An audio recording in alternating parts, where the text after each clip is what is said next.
Hi, my name's Chad Addy. I live here on a little bitty farm here in LaPorte, Indiana, and recently one of our local school teachers asked my wife and I to share a story, a little bit of a journey that our family has been walking through over the last many months. Uh, our family consists of six kids from a blended family. All of our kids are adults. Um, our grown children have six grandkids between them, and we live on a little bitty llama and mini horse farm here in LaPorte, Indiana. Part of our journey has included Nancy has a following on Facebook through a page called Addie Acres. On Addie Acres, she is a photographer and she captures beauty for God's glory. And oftentimes, those images will end up on local news media out of Chicago and South Bend, Indiana, and pretty good stuff. Mainly to bring encouragement to people around our area in a time that sometimes not always the best news is floating on the internet. But more specifically, today we want to capture a little bit of the journey we've been walking through this year. What you're going to hear a little bit of is um, personal, difficult, uh, but it's real, and we feel, and I believe the teacher who inquired felt that maybe we would have something to share with a student or two out there who may need to understand or be interested in knowing a little bit more about what people walk through in real life. So, this is our story, and I'm going to flip the camera around here.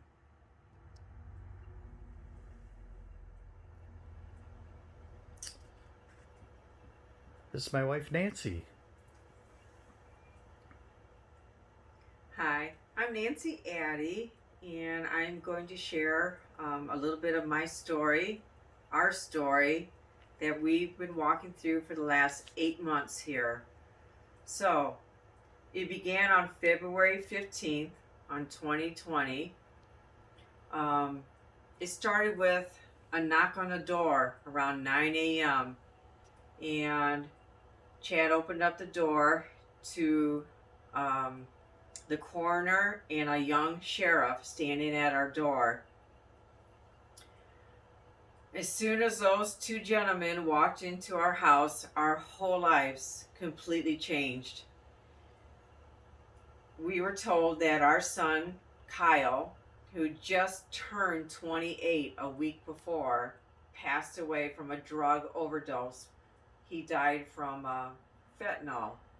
Chad and I we were shocked.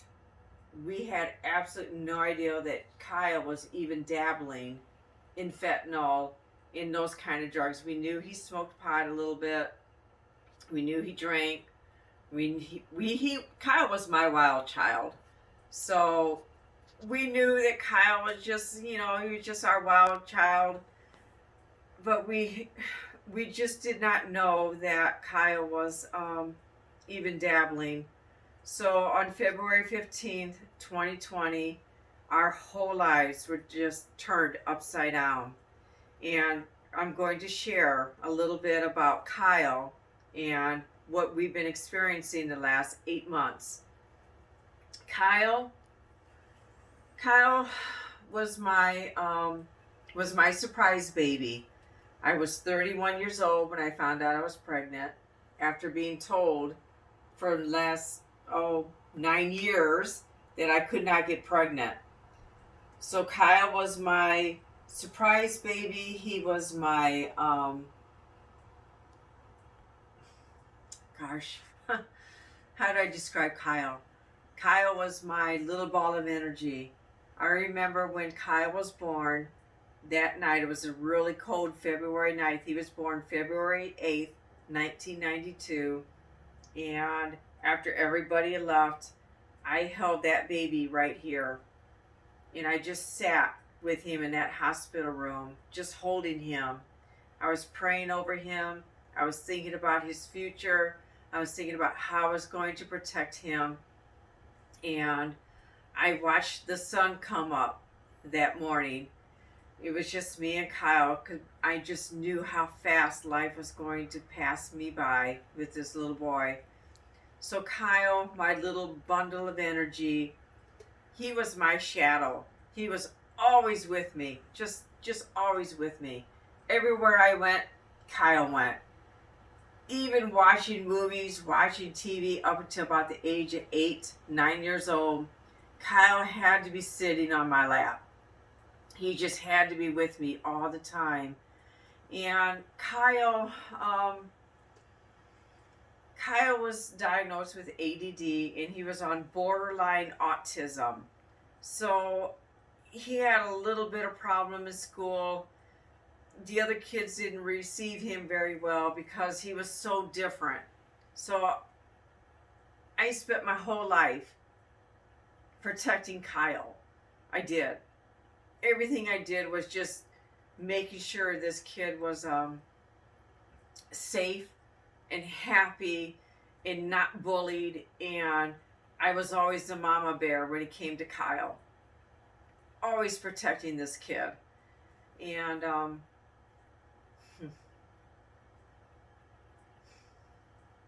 Kyle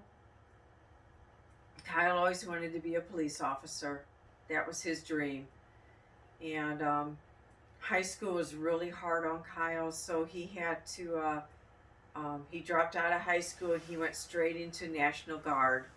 It was called the Hoosier Academy, where they take kids who are struggling, who dropped out of school, and teach them discipline and give them their education. He did really well and he graduated with honors. I was so proud of him during that time. That was about 10 years ago. So Kyle grew up to be a really loyal, strong young man. He's very passionate about life. He loved his friends. He was a very loyal young man. But Kyle struggled. He was always struggling, and Mama here was always trying to help him and get him back onto the right path. It's what moms do. I was always praying for this kid, just trying to not get him away from people, but to steer him away from wrong choices, wrong crowds. Just trying to be, help him back to where he should be. Gosh.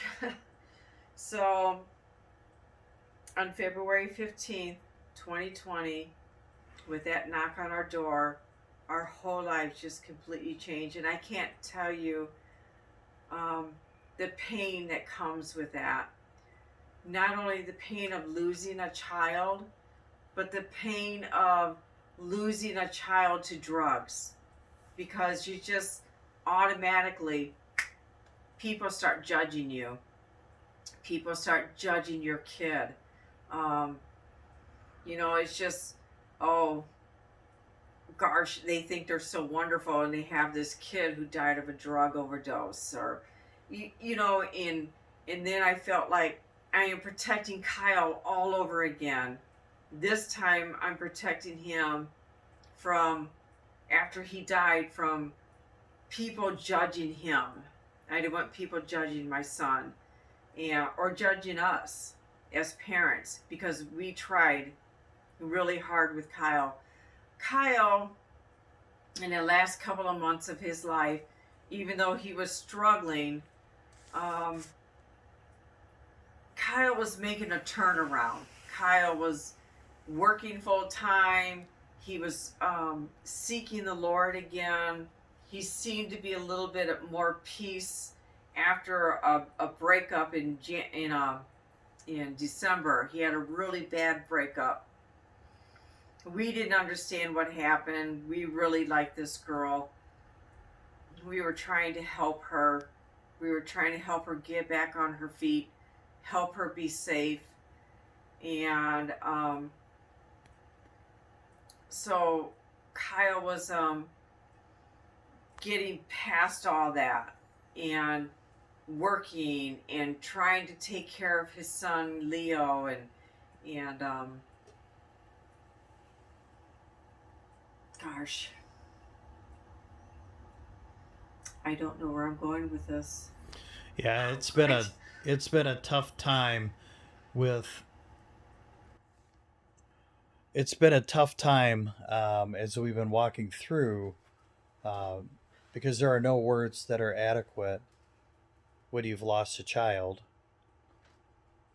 adult child, small child. It doesn't matter. They're still our kids, and the pain that the knock brought on our door was just a shock. Um, we knew there was difficulty at times, but Kyle was working. He was on his feet. He was beginning to make a life for him and his son again.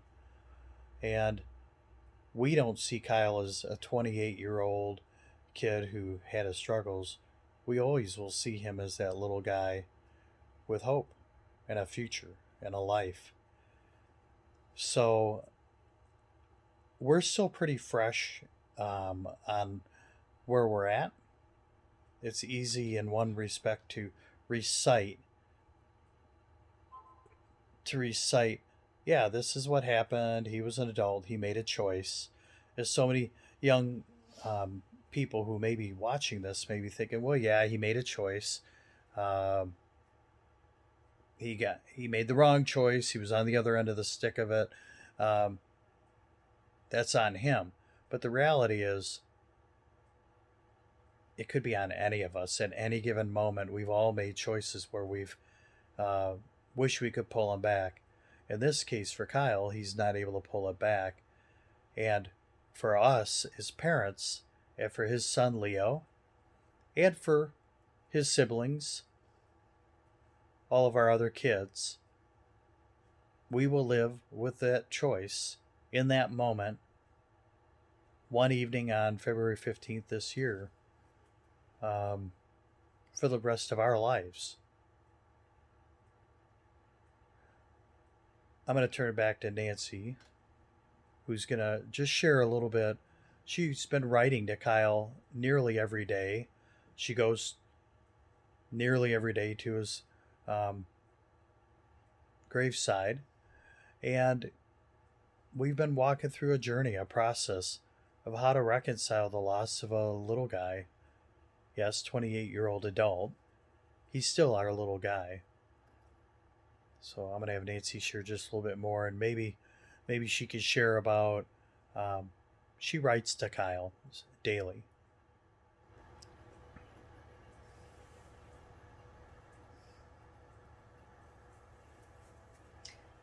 okay, well, I just wanted to tell you a little bit about Kyle as a little guy. You know, growing up, and just he struggled quite a bit, and but Mama Bear was always there to take care of him and try to help him and guide him. So, um, when we thought Kyle was back on his feet again, you know, that last couple of months, he seemed to be more peace. He seemed to be a little bit happier. Um, he, we thought Chad and I were kind of breathing a little bit easier. We thought, oh, we're past this hump. Now we can breathe a little bit. He's getting on his feet. He's probably smoking pot. That's okay. He's our wild child.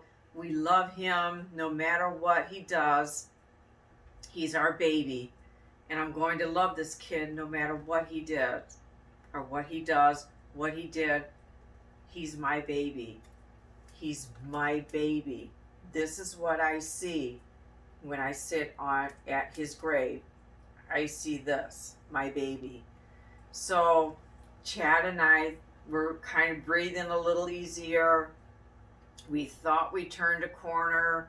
We were looking for a car for him. We were helping him. Um, and then Kyle went out February 14th and was partying with some friends. And in the parking lot of a local bar here in town, he made the stupidest decision that he has ever made. Not only did it destroy him, but it destroyed me, and it destroyed our lives, and it will never, ever be the same. Um, the police department had a video of Kyle walking to the car with a friend. They had the video of him um, doing the drug. And, you know, the council there, they showed him snorting it up. It must have been pure fentanyl or whatever it was. And within, I don't know, 60 seconds, he slumped. Just like that. He made a decision to do that, and he slumped over. And I remember in the police department, after watching my son do that and slump over, I jumped up and I just started crying uncontrollably. Right before that, I said, "Kyle, put it down." But, you know, he couldn't hear me. And I jumped up and I just started crying. I completely lost it. I just watched my son die, basically, on a video, in a parking lot, in a local bar. And I can't tell you, it'll never leave my mind, unfortunately. I can still see him with his Packers baseball cap, or his winter cap on, with a big fluffy ball. The details of that night are just horrible.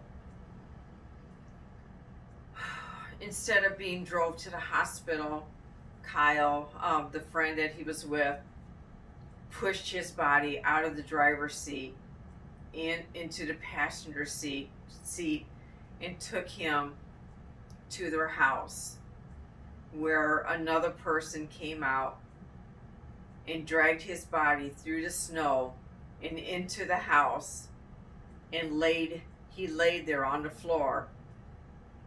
And then there was an argument over him being there with some other people who didn't care for Kyle. And to me, that kind of stuff really hurts. So I'm not going to go into all of that, because it really is too painful to think that instead of getting him help or just, anyway, I appreciate that when they found out that he wasn't breathing anymore, they tried to save him, and the police were called, and the police came in. They gave him the Narcan.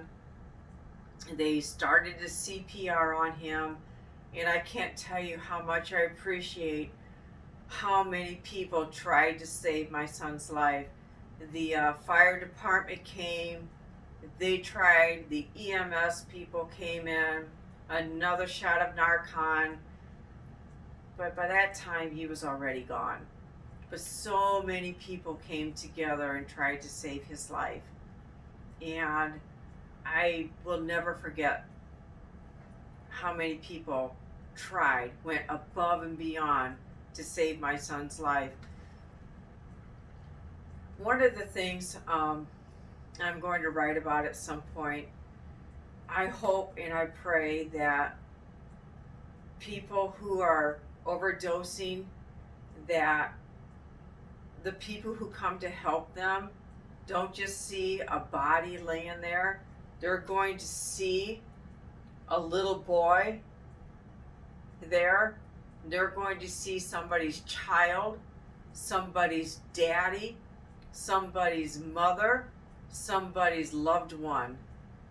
To me, that's the biggest thing, is that I don't want Kyle to be just another statistic. Kyle was my baby. He was my son. He was our son. Chad raised him since he was, I think 6 years old. And I don't want people to look at a drug addict or a drug overdose as just some kind of low life, oh, they just couldn't get it together. Kyle was out partying, and Kyle made a really stupid decision that night, and it cost him everything. And it will affect me and my family forever. So I'm always hoping and praying that um, these kids, these people, are not looked down upon. When Kyle passed away, I can't tell you how many people, how many other mamas got a hold of me whose children had passed away from a fentanyl overdose, a heroin overdose. Um, I was shocked. I was overwhelmed by the support and the realization of how many mothers in LaPorte County have lost their kids. I was absolutely shocked. And every single one of these people are loved. They're cherished and valued, and they had and they still have a purpose in life. Kyle was valued and loved and had a purpose in life, and he still has a purpose. Kyle's story will be told because I don't want other mamas to feel how I feel and go through what we went through. No, I don't want any other family to hear that knock on that door. I still hear that knock on that door. It still affects us. It hasn't been 8 months yet, and I still am affected by that knock on that door. Kyle's important. Kyle made a stupid decision. Kyle, Kyle will not be forgotten. Kyle has a story, and I'm not sure how I'm going to tell that story yet.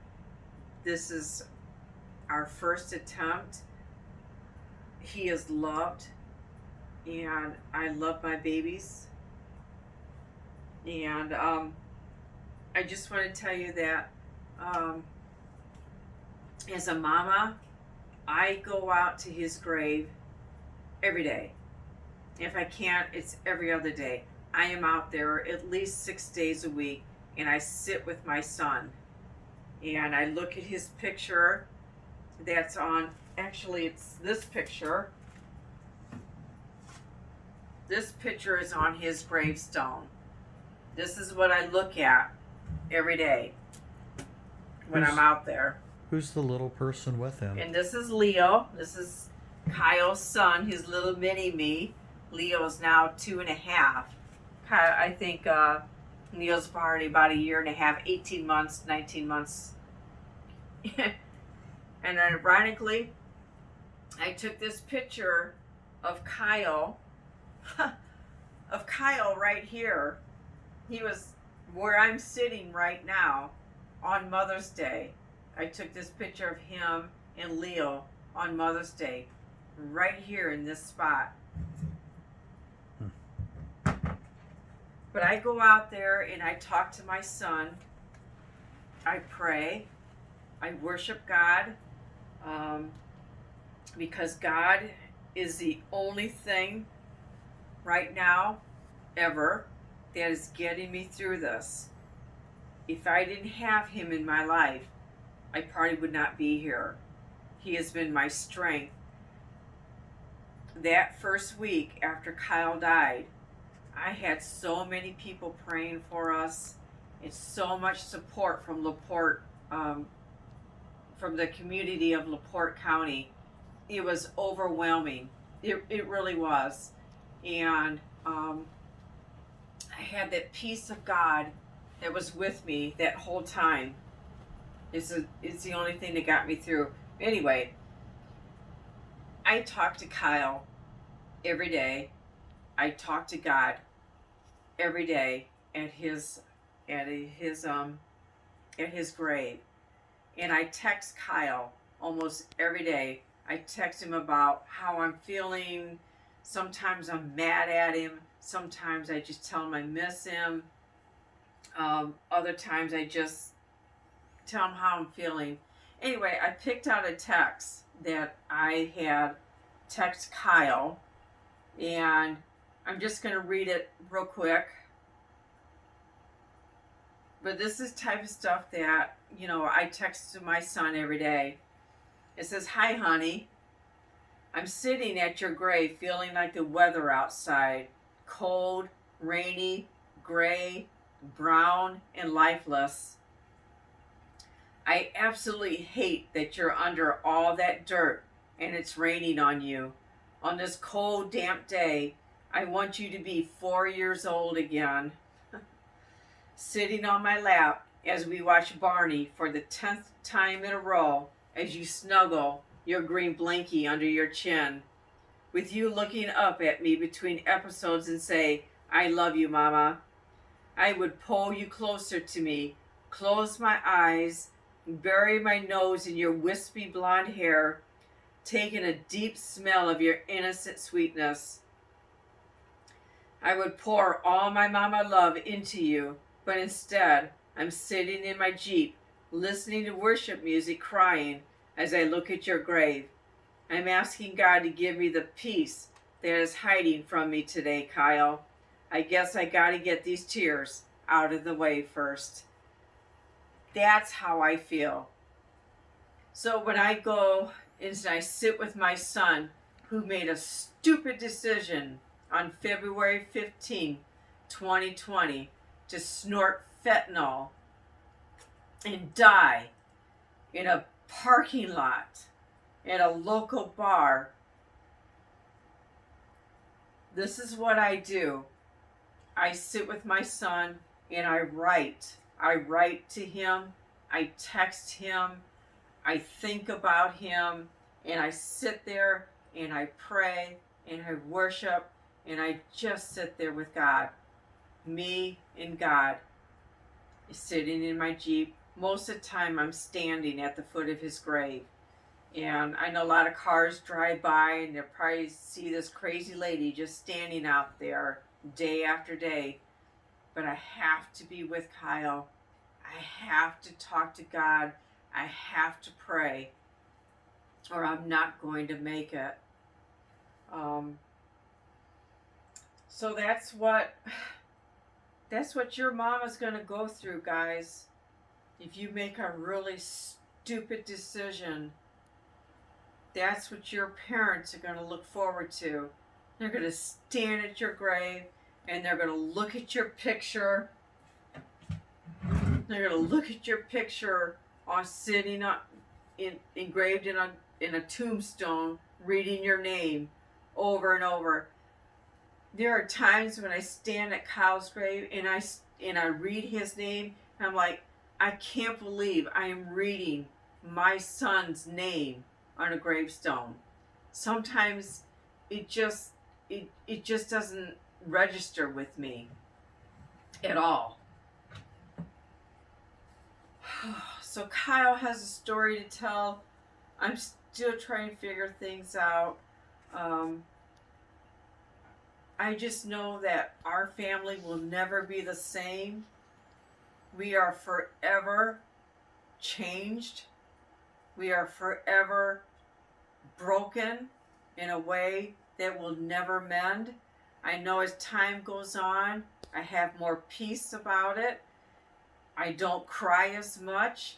And there are days when I am just a mess because I am looking at a little boy who couldn't stand to be away from me, who followed me around, who swore that when he got older, he was going to live with me forever. Kyle wanted to live with me forever. Of course, I think all kids do that, but I will never be the same.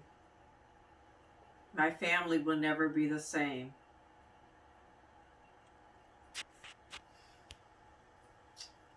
It's just, I don't know. It just sucks. It does. Well, thank you. Here, we'll go back this way. Well, thank you for sharing that, wifey. we're just regular folks, and we're still on this journey. And those who have been with us today, we thank you. This is our journey. Um, our expressions of faith are very much ours, and um, you all have your own journeys, and that means different things for different people. Thank you for taking part with ours for a few minutes, and for Nancy to be able to share. There's more to tell on our story, and I'll just flip the camera and give you one last look at our son, who we love dearly. Um, we'll love him right on into.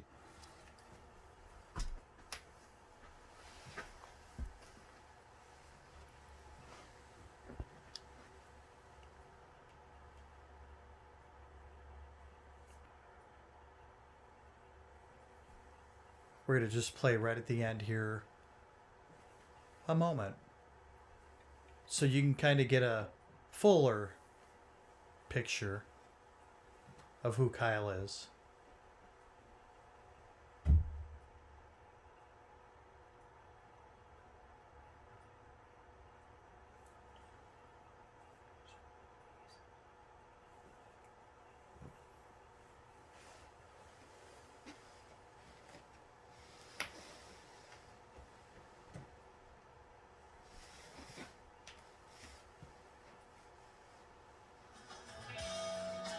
Yeah, we thought we'd give you a little bit of music, guys, with it. Awkward silence.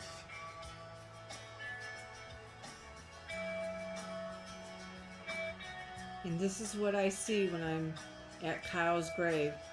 This is my little boy.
The magic of cameras now is back on us. Yeah, so that's a little bit of our journey, and we're still walking through it. Nancy and I, and we'd be happy to share further, but hopefully, this has been something that may be of benefit to someone out there who's trying to make a way. Anything else? Nope. All right. Well, bless you all, and um, we wish you nothing but the very best. Life is fragile. Yes, it is. Life is short. Yes, it is. Make the most of it. Yep. And for those who are younger, tell your mama and your papa you love them tonight. Give them a Yep. big hug. Not because they necessarily will understand. Just go ahead and do it. All right. Well, we wish you the best and thank you for sharing these moments with us.